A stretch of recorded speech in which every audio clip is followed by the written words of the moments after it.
I'm back. So what happened?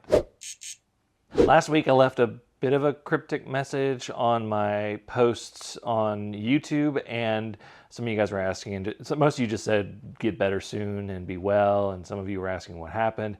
And I gave a little bit more detail on my patron and channel members posts, but I really haven't been back since then, and now I'm good to go. Everything's fine. But I figured I would tell you guys what happened. Plus, I would take the opportunity to also just say some things that are coming down the line from the channel that will be some pretty cool stuff. So let's go ahead and dive into it. So a week ago from when I make this video, in the early hours of Monday morning, I had a nosebleed in my sleep. And I woke up to a lot of blood all over me. If you've ever had a pretty solid nosebleed in your sleep, you probably know what I'm talking about here. So that happened. Luckily, I was able to get it stopped and all of that, and then I was able to go to work, and the next couple of days were fine. Fast forward to Wednesday, and we were in the evening at the local Y, and we were at our kids' swim classes. We're giving them swim classes, learning to swim, and we were just sitting there watching it, and all of a sudden I felt a little trickle down my nose, particularly this nostril. And what basically happened was I went there, I thought it was a little bit of snot, and I went to wipe it, and I looked at it, and it was blood. I was like, okay, it's bleeding a little bit more again. I looked at my wife, showed her, I was like, I'm going to go to the locker room and clean it up. Well, it did not, that was just the beginning of a massive, massive nosebleed, the worst nosebleed I've ever had in my life. And I'm talking about, I'm pretty sure I traumatized some kids with how much blood was coming out at the Y. But I ended up having to go to the hospital, and there was so much blood coming out and everything. I lost about a pint of blood in this, and there was so much blood coming out that they weren't able to cauterize it there.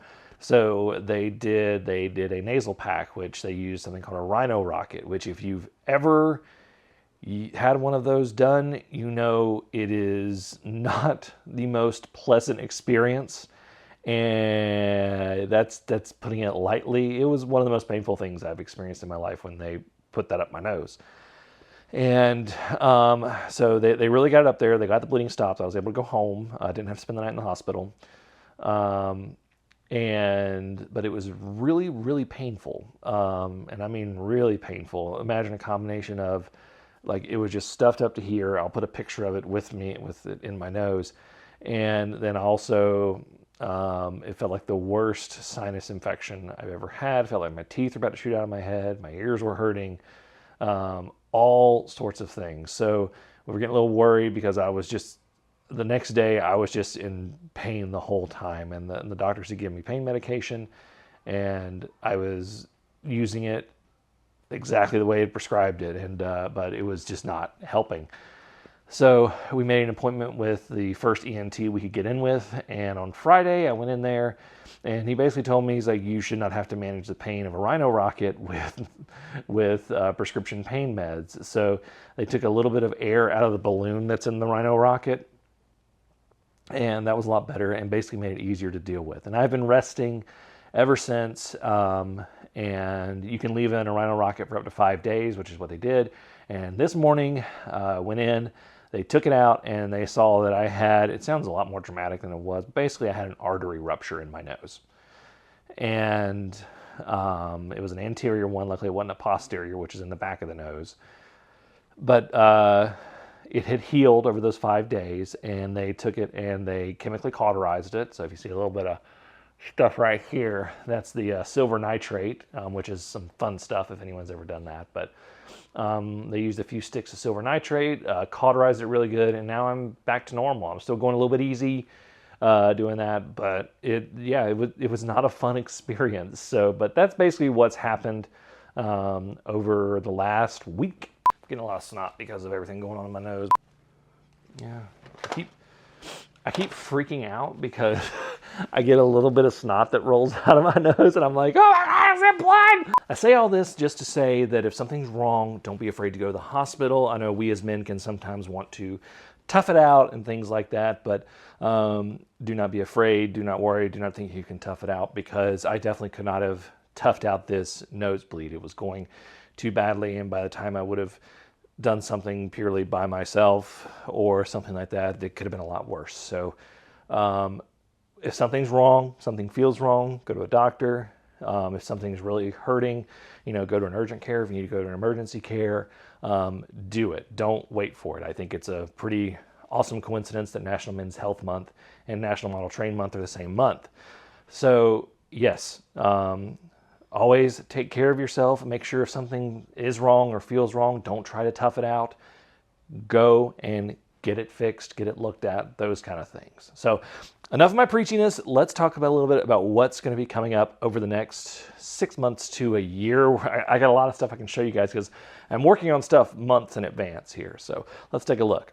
Real quick, a couple little reviews and videos coming out. I've got the Bachmann N-Scale Jeep 38-2 in N-Scale DCC ready. So I'm going to be taking a look at this, and I'm going to be putting some Next 18 decoders in it, showing you how to do that. So be on the lookout for that. I've also got a pair of the latest run of Scale Train's AC 4400s in the CSX, the gray paint scheme, and we're going to be putting some decoders in these, and we're going to be speed matching them because these are going to run a consist. So that's another thing we got going on. So the biggest thing I have coming up in the immediate future is over the next couple months, I'm going to be finishing out phase 2 of the layout that I'm building right here, this T-track layout, the Blue Ridge and Western. And what that's going to be is I got 2 more modules left to do. I'm doing some cool stuff with it, some things that I'm trying. And then once that's done, you're also going to see either right before it's done or right after it's done, you're going to see the new HO scale layout that I'm working on that has a really cool party trick that I really don't want to give away.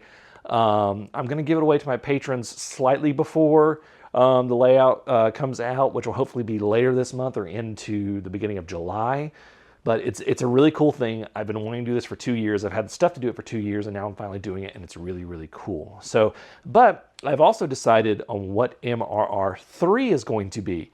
And I'm working with the folks at USD Scale. I'll link them in the description below. And what I have right here is, I kind of gave it away there, didn't I? I'm in a Z-Scale layout. I've got a Rokuhan loop of track right here. I've got an American Z-Line Jeep 38-2 Mopac. It was literally the cheapest one I could find. I've got to pick up some rolling stock. I've got a controller on the way. I have verified that it runs by putting this on there and sticking a 9-volt battery on there. But yes, I am doing a Z-Scale layout for MRR3. At some point, I plan on having a layout of every scale, every major scale, because there's a lot of minor scales that just don't have stuff anymore. And when I say scale, I mean the size. I know that there's different track gauges within the scales for narrow gauge and things like that. But I plan on doing something with every major scale. So my next one to tackle is Z-Scale. I've always wanted to do Z-Scale. I think it's really, really cool. You know, Rokuhan reminds me a lot of Kato Unitrack and Tomix track. So I think this is going to be pretty cool and pretty neat to use. And yeah, I'm really excited to be doing this. After this second phase of this layout build is done, I'm going to begin working on phase 3 of the layout. And you're like, Jimmy, there's no more room for your layout. You've literally filled everything. Well, I'm going to be building a phase 3, and I'm not going to give too much of it away, but I have this really cool, unique module from Klondike right here. It's still in the pack to build it. I'm really excited about building this. This is going to make, this module is going to be probably the photographic, like, signature scene of this whole layout once it's done. So I'm really excited about doing that. I think it's going to be really, really cool, but this is going to be coming down the road. I'm probably going to build it way before I actually need it on the module, so or on the layout, that is. So that's one thing that is coming. So, and the last thing is, get that set out of the way. Is that, yeah, that's off camera.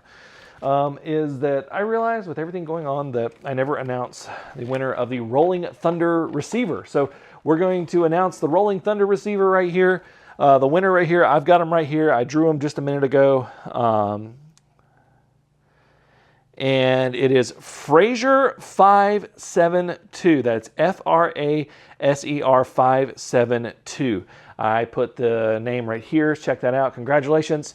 If you will contact me at the email in the description below, you can get me your information so I can send you this receiver for your layout. Congratulations. So a lot of stuff is coming down the pipe. A lot of cool stuff's coming down the pipe. A lot of new things that I haven't tried before and different things that I haven't done before. I'm really getting into like an experimentation phase again. So it should be a lot of fun. It should be a lot of things now that I'm through this whole nosebleed rupture thing. But thank you guys for sticking with me. Thank you for all the well wishes. Hopefully I'm past all this, but if you see me say, hey, my nose is bleeding again, then you'll know what it is. But thank you all so much for watching. Hopefully getting back on schedule later this week. So thank you all. Stay safe, be kind, and happy railroading.